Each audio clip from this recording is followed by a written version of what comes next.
Welcome to the podcast, everybody. So just let people know. Um, so the three of you guys all have recently graduated. You're the first part of the first graduating class from the newly created Wilson program to help folks that stutter. And so happy to have you guys. We kind of spontaneously had this idea a couple of days ago. I figured it'd be a good speaking challenge to go on a podcast and yeah, good opportunity to have a good chat and sort of show people what we're doing and talk about our journey and all that good stuff. So I'll let you guys introduce yourselves. We'll go in Zoom counterclockwise order. Eric, if you would introduce yourself, where do you live and what do you do? Mike, thanks for having me. My name is Eric Marley. I live in Los Angeles, California. I'm an academic program coordinator, which is a fancy word for office monkey at a university. And I don't want to take up too much of my introduction. I could go on, but I'll let you get to the other people. So. Ja. Hello, everyone. It's Jia here. I am originally from China, and I came to United States in 2014. I had been a language teacher both in China and in the States. Right now, I'm doing speech-language pathology in Michigan State University, and now I live in Troy, Michigan. Thank you, Mike, for having us. Good to have you guys. David? Thank you, Mike. My name is David Ratchkov. I'm 26 years old. I live in San Jose, California. I have been born in Bulgaria, and I have stuttered my entire life, and I stutter in 3 languages. And actually, one thing I wanted to do is throw my virtual graduation cap like that when you announced it. So I didn't know you were going to introduce us this way, but here you go. Sounds good. Yeah, just to clarify, people say you're as old as you feel, so I'm around 26, 27 right now. Thank you. But your chair is far older, right? It gives me up always. All right, so sometimes in the program I talk in Star Wars themes like becoming a Jedi Knight of our body and our mind. And David really takes that to another level. Oftentimes he shows up wearing Star Wars shirts, and I think you've got a glowing stormtrooper head in the background there, if I am not mistaken.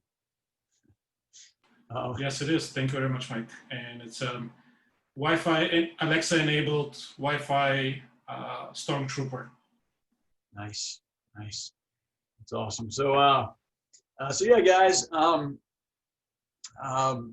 Eric, we'll come back to you. So, if you could, in preferably 2 or 3 minutes or less, sort of give us a rundown of your. I know it's hard to sum up our whole life as a person that stutters in 2 or 3 minutes, but I think I can do it.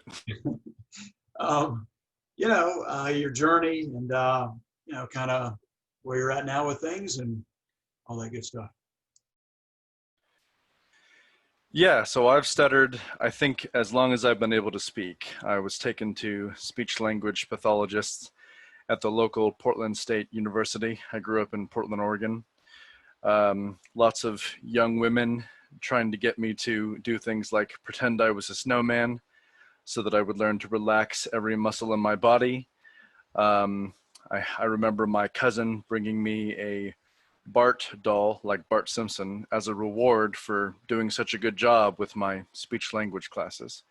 At the time, I didn't really understand why I was taking them exactly. All I knew is I didn't really like ordering my own food. They asked me to order my own food a lot as a kid. That was confusing at the time.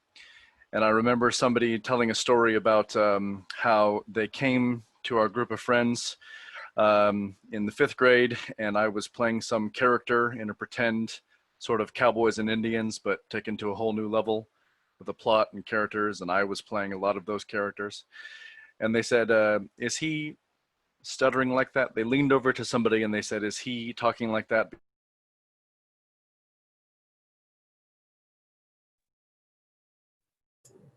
You're on mute now, Eric. It apparently puts me back on mute after some time. Where did I leave off? I'm so sorry for the technical difficulty. Where was he? Nobody remembers. It's okay. I'll pick up somewhere random. Basically, I didn't really know as a kid. In middle school, I really knew, to the point where I stopped talking to people. In high school, I was working with a speech-language pathologist who was also a mental health counselor. And that really helped me to escape some of the mental prison I was in.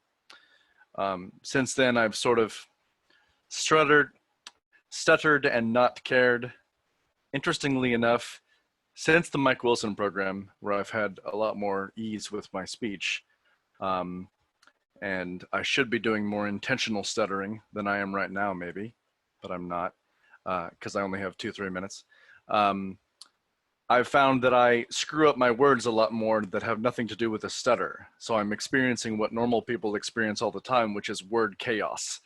I just screw up a word and I have to redo it, which is new to me, to be totally detached from a stutter. I think that's completely novel for me. But Mike Wilson has been a genuine inspiration to me. You, Mike, have been. I don't know why I'm talking about you in the third person. And really appreciate the program. And before this, I was doing a lot of elongation stutters so that people knew I was still talking. My name is Eric, that sort of thing. But now I'm able to have a lot more control, a lot more consciousness about my speech than I had before, which is fresh and exciting. So I really appreciate it, and I'm trying to stay humble, and I think that's about it. My time is probably up, so thank you. I like that word consciousness about your stutter. On a podcast with a brain researcher and SLP, Dr. Judika Mehta, we talk a good bit about consciousness and how that, and we talked about it there in the context of breathing, that when we get dialed into our breathing, it can bring us back to the here and now, and it can sort of circumvent our lizard brain, as she called it, which goes back, however many millions and millions of years into pre-human species, and it activates the prefrontal cortex, where we can sort of become the captain of our ship and becoming aware of what's happening here. You're speaking my language. I was pre-med in college. Go on. Nice. Yeah, so that's what that made me think of. And Jai, you and I were talking about that earlier today, but if you have anything to add on that, obviously feel free, or just go into your story. Yeah, sure. I definitely felt that before the program. I would say that if somebody was telling me, hey, Ja, we have a technique, do you want to learn about that? I would say, I don't want to learn any technique. Because for me, my journey was a little bit like, I always make this analogy. Like me, accepting my stuttering is like coming out of the closet. So I was growing in a culture which is very shame-based. So I had a stutter when I was a little kid, I was the only person I knew who stuttered in my entire family. So growing up, nobody knows what's going on. And when I was a teenager, it started bothering me. And the only way I knew to cope with my stuttering was actually hiding my stutter.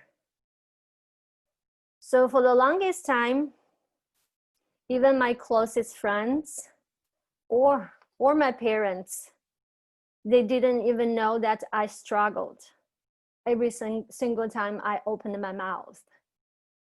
So when I came to the States in my 30s, that's the first time I received any speech therapy. So for the first time, I think that's when I came to the United States, for me, it's like coming out of the stuttering closet. I can tell people I stutter, but it's very hard for me to really show people that I stutter, even though I struggled all the time. So to me, I really think my journey is more to deal with those shame or those fear more than the visible part, than the fluency. So I do think when I came to Mike's program, so in the beginning, I do not even like believe this would work. So because, you know, I'm in my 30s, you know, I never received any formal therapy. And I think it's maybe too late.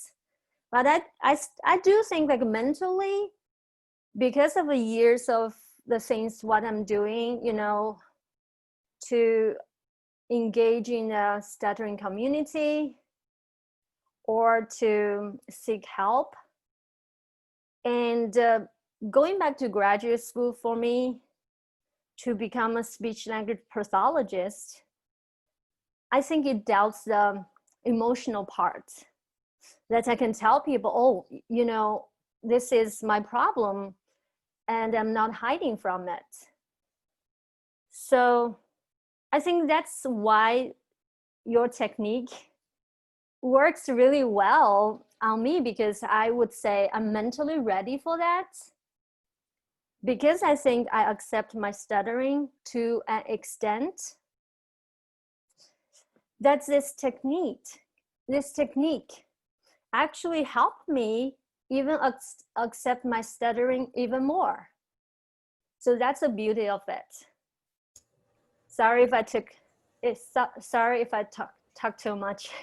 It was perfect. So, yeah, and that's a good time to explain that a part of this technique is what's often called voluntary stuttering, intentional disfluency, deliberate disfluency, whatever. Radical honesty. What's that? Radical honesty.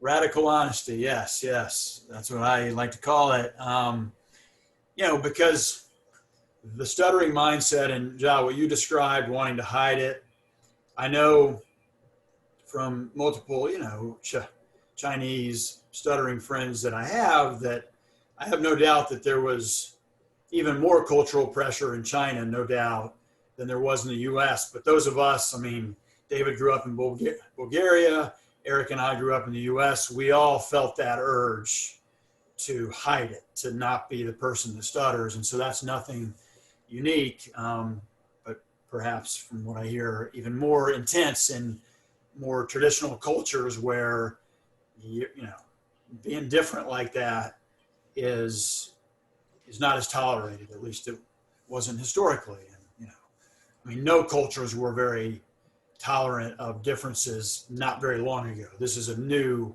move in human history to be tolerant of people with differences. But with this approach and this technique, we are using this intentional disfluency, where you'll hear us stretch out sounds like I'm doing right there, and starting some words and then pausing like I'm doing right there.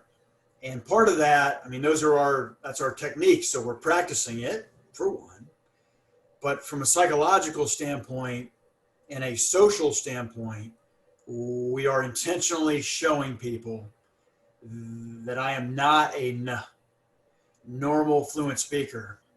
And please don't confuse me with one. We're flipping the psychological narrative on its head, where we've been trying our whole life so bad not to stutter. And, you know, for me, all the speech therapists I ever had, it seems, were all trying to get me not to stutter and to get me as close to fluent as possible. And I think that's a good, I mean, obviously that's what they're trying to do. That's why our parents brought us to the speech therapy. That's why we went there in the first place. So it's natural that that's the goal. But for us to put that pressure on ourselves, I have to be fluent and normal, really makes it difficult to perform, because you're afraid of making a mistake, right? It's like an athlete scared of making a mistake. You can't play well if you're just terrified of screwing up. And so if we sell the disfluency when it's going to happen on our terms, rather than these stuttering wolf, as I like to call our opponent in this sport of speaking, rather than letting him dictate when it's going to happen, it really flips. So, right? Mike, I want to ask you about temporary disfluency, intentional disfluency specifically, as it relates to the sports metaphor, but I do want us to get to David as well. So, yes, hold that thought. Write it down if you would, Eric. And David, feel free to share anything on that subject, and also obviously to tell your story as well.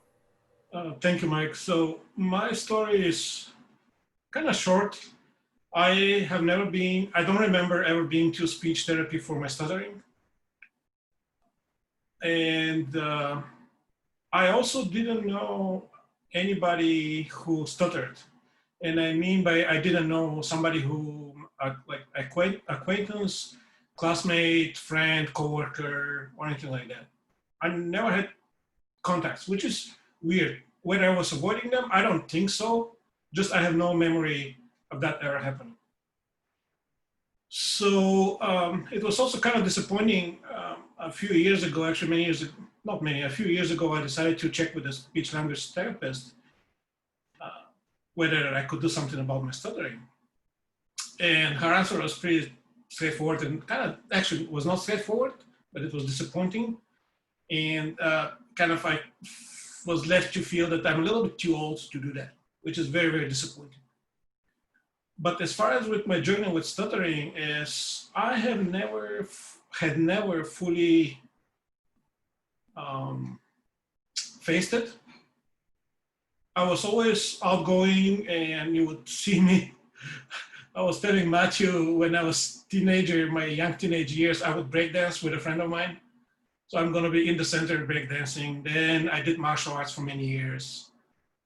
I did computers and what's known here as competitive programming for a little bit. So I would get called in front of the whole school and get awards or something like that. So I never really minded being in front of many people, but talking, it was totally different story. And I kind of, when the journey was such that when I faced it recently, I knew that I have to face speaking in front of many people and have to face that fear. Now, the program, it's been mind-blowing and very, as John mentioned, as transformative. That's the one word to describe it. And specifically on the conversation side, the exercises which we did in phase 1 and then at the end of phase 2, the difference from my experience has been totally mind-blowing. What I just experienced wasn't stuttering, but it was, as a normal person would just kind of lose the words. That's what I just experienced. And I experienced that for the first time at the end of phase 2. And just that new experience is all of a sudden experiencing something new is incredible. But the other incredible experience was being in control of the conversation, not trying to control my speech. I did intentional stuttering, the disfluency, intentional disfluency, you know, that was in the end of the phase 2. The other person did see me that I stutter, but I was in control of the conversation. I didn't feel weird in that conversation. They didn't feel weird, so the conversation was totally flawless. And that is something new experience as well. Happen at once, but the two conversations are about 9 or 10 weeks apart. And I think, you know, one of the reasons that I asked you guys to come back on and have this chat is because, well, there's quite a few approaches around the world, intensive type of courses that have an immediate boost of some sort right afterwards. And then many people, myself included, at some of these programs, it fades pretty fast, and you sort of end up back in the same spot where you were. And you know, I mean, stuttering's a hard problem, and you know, the code has not been thoroughly cracked by anybody, obviously. So I'm not diminishing anybody's efforts out there, but I just think it's important to follow up with people, you know, for the long term, because we're not going to do an intensive course or whatever just for a temporary, you know, 1 day long bump or 1 week long bump. But the idea is to build something, right? To build a foundation to actually be having sustained increases in quality of life, and you know, and hopefully, although we don't focus maniacally on the control aspect in the program, obviously struggling less is generally the desired outcome for many people that stutter, right? I don't know that anybody wants to struggle too much more. So anyway, so anybody that wants to jump in there. So how I was just going to say, Yeah. I was just going to say, don't FSD, freeze, stutter, distort. No, struggle, distort. struggle, distort. Thank you. I remember the acronyms, but not what they stand for. Freeze, struggle, distort. We want to avoid that. Right. I mean, look, you know, stuttering's okay, and it's fine. You know, it's, you know, as we talk about on the program, to me, the biggest common denominator point to get to is to never avoid. So to say everything we want to say. Stuttering's okay. It's okay to, you know, have those moments. We now know what to do with those moments. You know, cancellation is a part of that, but yeah, like we can't be afraid to make mistakes, so to speak. It's like an athlete, right? You can't step on the field or the court and be scared of making a mistake, or else you're not gonna be able to play very well, right? But yes, it's good to know how to handle those freeze, struggle, distort moments, so that it's, you know, because it can be really tiring, obviously, to battle through blocks, and you know, it's okay. It's way better than running away from the situation or the word, but it's good to be able to handle it and be in control and not have to totally struggle if you don't have to. But not, what's that, Nate? Yeah, that's right, Mike. And I totally agree that building the foundation is one of the most important things that I would say I learned in this program. And since the last time we spoke, yeah, there have been some mistakes. Obviously, I'm not a fluent speaker and never will be. But seeing now the mistakes on with different lights, that okay, here's the technique and here's the mistake. How could I have done this better next time? Is incredibly valuable, and it's also a very confidence boosting think. I can't find the right word right now, but basically being able to come out and say whatever you want to say is incredible. And just the other night, I was explaining to some friends that for stutterers, the word stutter in every single language is very difficult. And back then, and even now, I'm not sure if you notice the techniques I've been using, but I could say the word stutter any point in time without stuttering. That's just one of the aspects, right? Having the confidence and the technique to go and do it. Nice, and that's that feels so good to as we've talked about for people that stutter. Well, for fluent people, they get no joy out of being able to say their name at Starbucks, right, or whatever. It's like a non-event. It's, you know, it's not good, it's not bad, it's a nothing. Just say your name. For a person that stutters, it can. I mean, when you can be in, you know, total control over saying your name, like that's a joy. You know, there's satisfaction there that fluent people would never fully understand. So it's, I know what you're saying there, David. Ja or Eric, you guys want to? Yeah, I want to add something. I think to me, the biggest change is that before, when I have a speaking situation, I always have that anticipated fear or anxiety. But after the program, I think it's like a paradigm shift. I almost like looking forward to speaking situations. It's almost like I know that this is a challenge.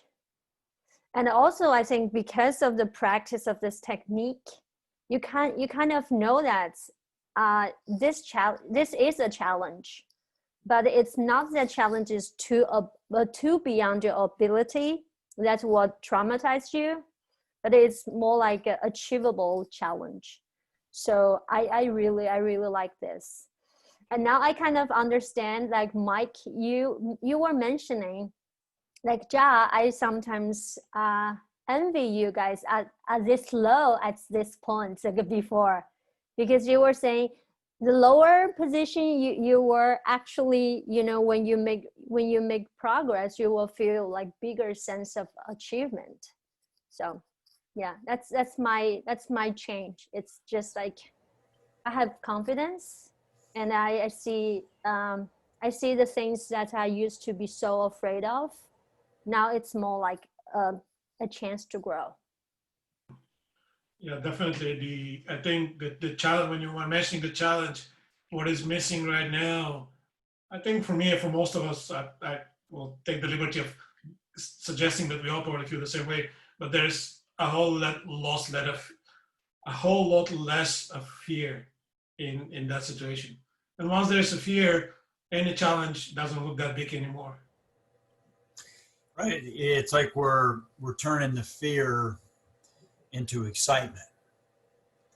And my understanding is that fear and excitement have the same physiological reaction in the body, which I guess makes sense. When the lion jumps out of the woods right next to you, you know, you're scared, but it's not boring. It's not a boring moment, right? And but when it comes to speaking and stuttering and fear of judgment and worrying about how it's going to go, it can really, you know, that doesn't have to be terrifying if we get in a new mentality and we change our habits, and having this support group, right? We do our daily warm-up calls every day. So whatever happens, you know, we're going to be talking about it to each other. We're all sort of going through the journey, not alone. That's the best part. That's the best part of the program. Mm. Eric, you have anything to add? Yeah, that community building aspect really is something. And, you know, without the COVID-19 lockdowns, we wouldn't have had the same opportunities, or they would have presented themselves entirely differently. I mean, communicating with people across the country and across the world is now normal, more or less. And, you know, like Mike, you were telling us about people that you're communicating with in the Middle East, and you get to have Zoom calls with them, and they give you a tour of the market when they turn the camera around, and you get to experience this. You know, there are stutterers all over the earth. Let me try that again. Stutterers all over the earth. We're kind of united in this sense. I mean, just look at this call. We got a Bulgarian and a Chinese person and somebody in New York and somebody in LA.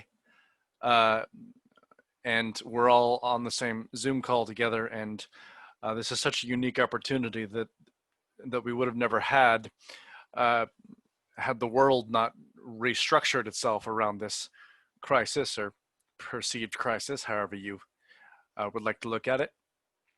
And one of the most important aspects of it for me is the psychological components. There are mechanical components to the Stuttering with Confidence program, but the psychological components are so important to address and to really hit head on.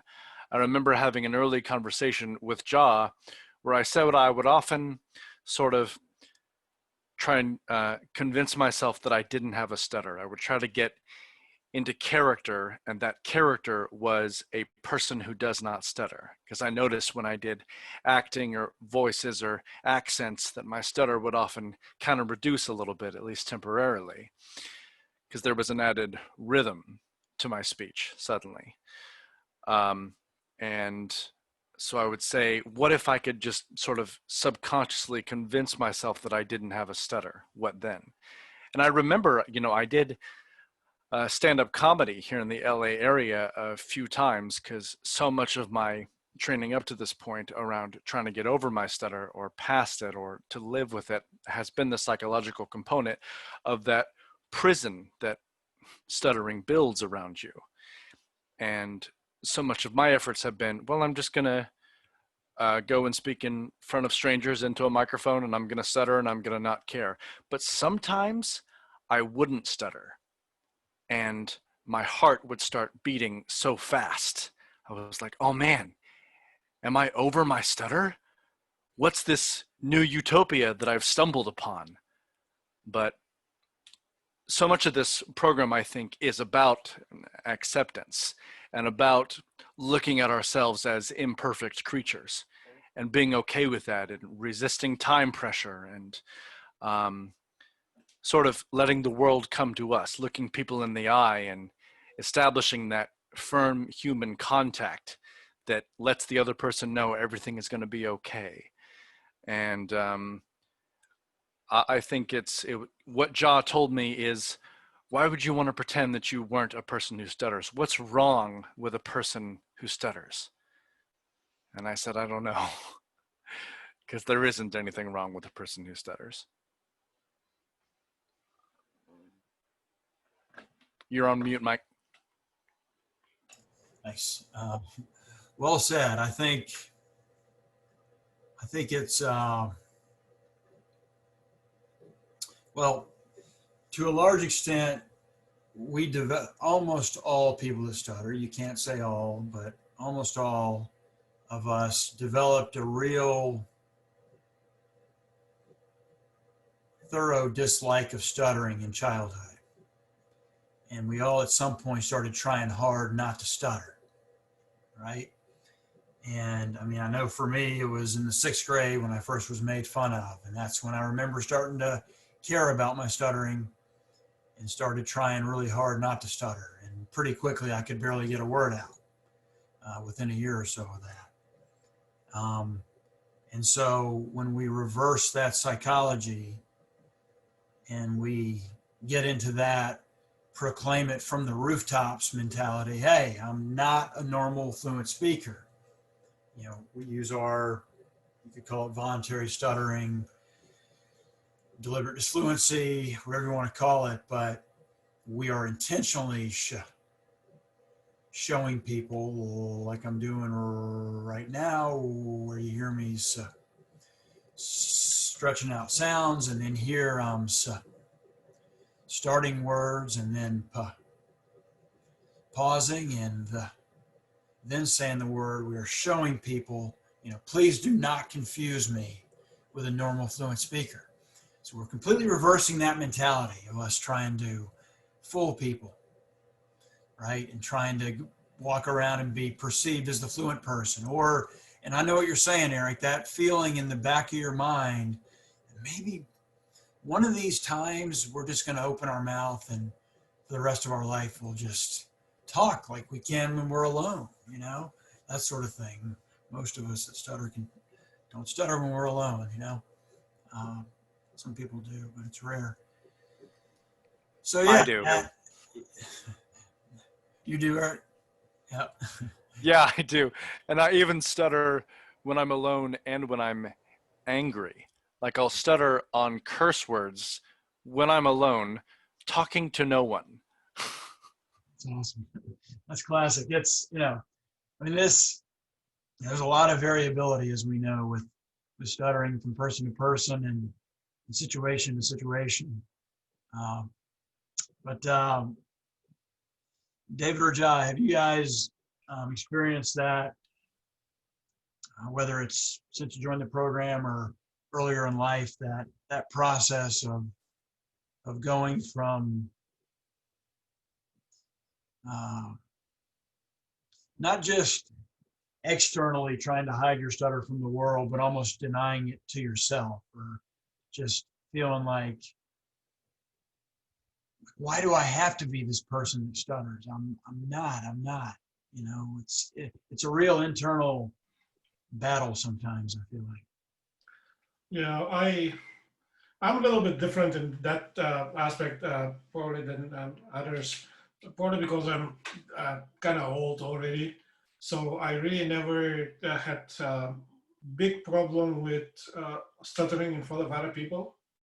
I had the opportunity to make an idiot of myself in front of other people many occasions, not only speaking, but I did dancing, martial arts, right? Things go wrong in front of many people. So I kind of, that's okay, that's not gonna kill me. But the big problem I had was having that confidence that I can come out and say whatever, basically have the conversation with another human being, to have a long conversation about something without stuttering, right? Because once I start stutter, it gets a little bit difficult, right? I'll start avoiding words, start saying, substituting words, and it gets really downhill very fast. It was getting downhill very fast.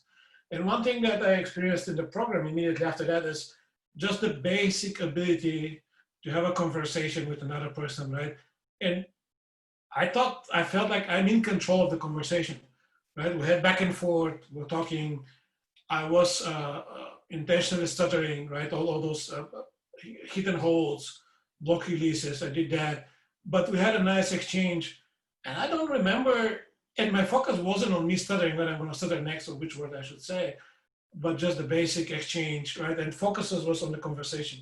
And that was, for me, that's the biggest change for me that I'm very, very excited about. And that's why last time when we spoke, I mentioned that the program for me is very transformative.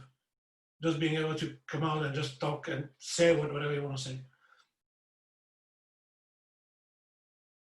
So for me, I can even write a book about self-denial and my journey till now. So I was trying to find out some people talking about the 5 stages of grief. Actually, I feel I resonate with that very, very much. It's like when there's something you cannot handle, like a huge disaster or tragedy, like they say the 5 stage of grief is, stage 1 is denial, stage 2 is anger, stage 3 is bargaining, stage 4 is depression, stage 5 is acceptance. So for me, it's not just these 5 stages. I travel back and forth. So my life before, I think before I came to the States in my early 30s, I lived in total denial of my stuttering. it was very painful because the culture, the country I grew up in, it's like stuttering is such a stigma. I wasn't able to deal with it. I don't have the resources to deal with it. So my only way of dealing my stuttering is by hiding it. So basically, I felt like I became someone else. So at one point in my life, I got so stuck. It's like I couldn't live with myself. It's like on the surface, I'm all normal, have a job and have a life. But inside, I feel like because I wasn't able to be honest about my stuttering, I wasn't able to claim the identity of being a person who stutters. I felt like such a split. I sometimes say I was hiding in a closet, stuttering closet. It was a hellish life. It's like everybody thinks you're happy, but inside you're rotting. So that's my experience, like prior to move to America and start to deal with my stuttering. But at the same time, I had a very interesting discovery after I came out of like that closet. I felt like I almost, in the first half of my life, I blame everything in my life. It's because of my stuttering. Like I got so stuck because of my stuttering. It's not my stuttering. It's how I perceive my stuttering or how I coped with my stuttering. So, and when I started now, I really think, I don't want to talk all about this because I have so much, but but I don't want to went too off the point. I think from this denial to now what's a program Mike is talking about, this radical honest, to me, it's the most important thing. It's like, actually, I really think no matter what culture you're from, which country you're from, there is some integrity within all the human beings. You actually, in a way, you know what's best for yourself. But you develop those coping strategies to get you through that moment. But it's actually harmed you so bad. So I really think like before this denial or this covert stuttering, it's a coping strategy, but it can just work so far. But if you really want to be who you are or make progress in life, you have to have this, like what Mike is talking about, radical honesty. If you can elaborate on that to the listeners here, I think that's really, really helped me to not just become a better communicator. I really think it helps me become a better person in a way. So yeah, I'll give the mic back to Mike. That's the mic to Mike. Yeah, that idea that basically bringing together the circles, right, of who we are with who we're showing to the world. Now, we don't have to do that on maybe every single issue in life, maybe I'm not saying that every secret every person has that you just put out there for the whole world necessarily. Everybody's got to make those decisions themselves. But when it comes to our stuttering, it sure does make things a lot easier for the vast majority of us when we're just, putting it out there on our own terms and not sort of tiptoeing around it, not trying to hide it, and everybody can make their own decisions. I'm not judging anybody that wants to make that decision, but many of us have noticed when we experiment with this, when we actually start doing it, just telling people, hey, I got a stutter, or even better than that, showing them that we got a stutter and saying exactly what we want to say, whether we do it, well, the way we do it preferably is to do it on our own terms. So we tell the just fluency when it's going to happen, so that we control our timing, whether you're telling a joke or you're telling a story or whatever. Timing, timing helps in human communication, and it sure is fun to be able to be in control of it, especially for us that have spent a lot of our life not being in control of our timing. It's pretty fun.